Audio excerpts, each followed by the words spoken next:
सुप्रभातम बच्चों। आज हम पढ़ेंगे पाठ संख्या 2, सच्चा हीरा। तो ये एक कहानी है और इस कहानी का उद्देश्य क्या है? प्रत्येक माँ अपने बेटे पर गर्व करती है, दूसरों के सामने उसके गुणों का बखान करती है, लेकिन सच्चा सपूत तो वही कहलाता है जो अपने माता पिता की सेवा करता है। यह कथा हमें यही संदेश देती है। अर्थात जो भी माँ होती है सब अपने बेटे पर गर्व करती है कि मेरा बच्चा अच्छा है, और सबके सामने उसके गुणों का बखान करती है, मतलब गुणों के बारे में बोलती है। लेकिन सच्चा पुत्र या पुत्री वही होती है जो अपनी माता पिता की सेवा करता है। तो इस कहानी में हमें यही संदेश मिलता है, यही मैसेज मिलता है। तो कहानी शुरू करते हैं। सूर्य अस्त हो रहा था। पक्षी चहचहाते हुए अपने नीड़ों की ओर जा रहे थे। नीड़ों यानी घोंसले, अपने घोंसलों की ओर जा रहे थे। गांव की कुछ स्त्रियां पानी लेने के लिए घड़े लेकर कुएं की ओर चल पड़ी। पानी भरकर कुछ स्त्रियां तो अपने घरों को लौट गईं।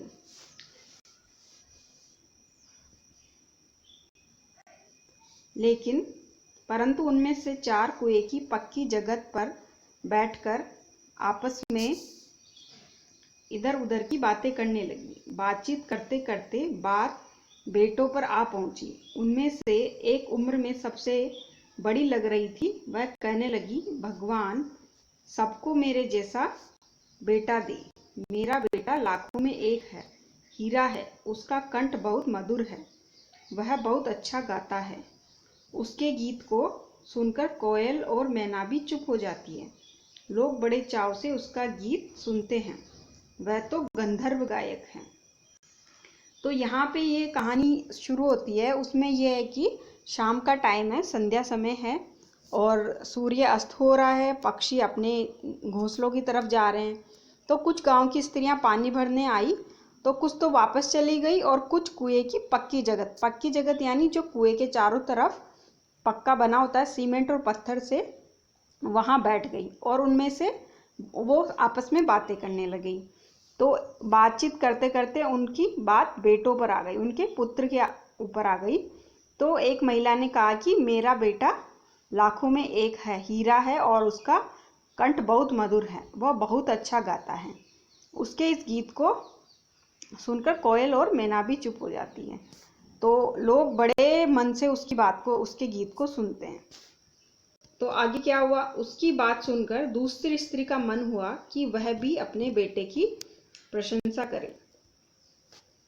उसने पहली स्त्री से कहा, मेरे बेटे की बराबरी कोई नहीं कर सकता, वह बहुत ही शक्तिशाली और बहादुर है। वह बड़े बड़े बहादुरों को भी पछाड़ देता है। वह आधुनिक युग का भीम है। यह सब सुनकर तीसरी औरत भला कैसे चुप रहती। वह बोल उठी, मेरा बेटा साक्षात बृहस्पति का अवतार है। जो कुछ पढ़ता है एकदम याद कर लेता है। ऐसा लगता है मानो उसके कंठ में सरस्वती का निवास हो। हीरा है हीरा मेरा बेटा। अब क्या हुआ कि जब पहली स्त्री ने अपने बेटे के बारे में बताया कि वह बहुत अच्छा गाता है और सभी लोग उसके गायन को पसंद करते हैं, तो दूसरी स्त्री ने भी कहा कि मेरे बेटे की बराबरी कोई नहीं कर सकता, वो बहुत शक्तिशाली है और बहादुर है और सबको पछाड़ देता है। वह आधुनिक युग का भीम है। भीम जो द्वापर युग में हुए थे, उसकी जगह वो बोल रहे हैं कि वो आधुनिक युग का है, वर्तमान युग का है। और ये सब सुनकर तीसरी औरत जो थी उसने भी कहा कि मेरा बेटा बृहस्पति का अवतार है। बृहस्पति इंद्र के गुरु थे और बहुत ज्ञानी थे। तो वो बोलता है कि मेरे बेटे की कंठ में सरस्वती का निवास है, तो वो असली हीरा है। अब क्या हुआ? तीनों औरतों की बातें सुनकर चौथी स्त्री चुपचाप बैठी रही। उसने अपने बेटे के बारे में कुछ न कहा। जो चौथी स्त्री थी उसने कुछ भी नहीं कहा और चुपचाप बैठी रही। पहली औरत ने उसे टोकते हुए कहा, क्यों बहन, तुम क्यों चुप हो? तुम भी तो अपने बेटे के बारे में कुछ बताओ। चौथी स्त्री ने बड़े ही सहज भाव से कहा, मैं अपने बेटे की क्या प्रशंसा करूं? वह न तो गंधर्व सा गायक है, न भीम सा बलवान और न बृहस्पति का अवतार। अब जब चौथी स्त्री ने कुछ नहीं बोला तो पहली औरत ने उससे पूछा कि तुम चुप क्यों हो, तुम तो अपने बेटे के बारे में कुछ बोलो। तो चौथी बोली कि मेरे बेटे की मैं क्या प्रशंसा करूं, वह न तो गंधर्व सा गायक है, न भीम जैसा बलवान है और न बृहस्पति के जैसा ज्ञानी है।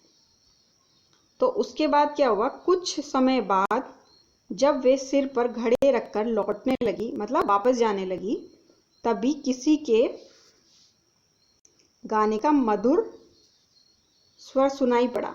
सुनकर पहली स्त्री बोली, सुनो, मेरा हीरा गा रहा है। तुम लोगों ने सुना? उसका कंठ कितना मधुर है। वह लड़का गीत गाता हुआ उसी रास्ते से निकल गया। जब वो वापस जाने लगे तो उनको उसका बेटा मिला जो गा रहा था। तो उसकी माँ ने बोला, देखो मेरा लड़का कितना अच्छा गा रहा है।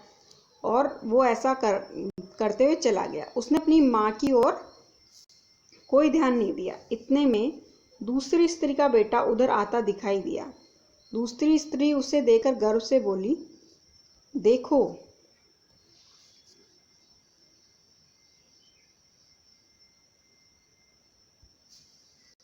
वह मेरा लाडला आ रहा है। शक्ति और सामर्थ्य में इसकी बराबरी कौन कर सकता है। वह यह कह रही थी कि उसका बेटा भी उसकी ओर बिना ध्यान दिए ही निकल गया। दूसरी स्त्री ने अपने बेटे को देखा और बोला, देखो ये मेरा बेटा है और ये बहुत बलवान है, इसकी बराबरी कोई नहीं कर सकता। शक्ति और सामर्थ्य यानी पावर, इसकी जो क्षमता है उसकी किसी की भी इतनी क्षमता नहीं है। और ऐसा उसने कहा, लेकिन उसके बेटे ने अपनी माँ की तरफ ध्यान नहीं दिया और चला गया। तो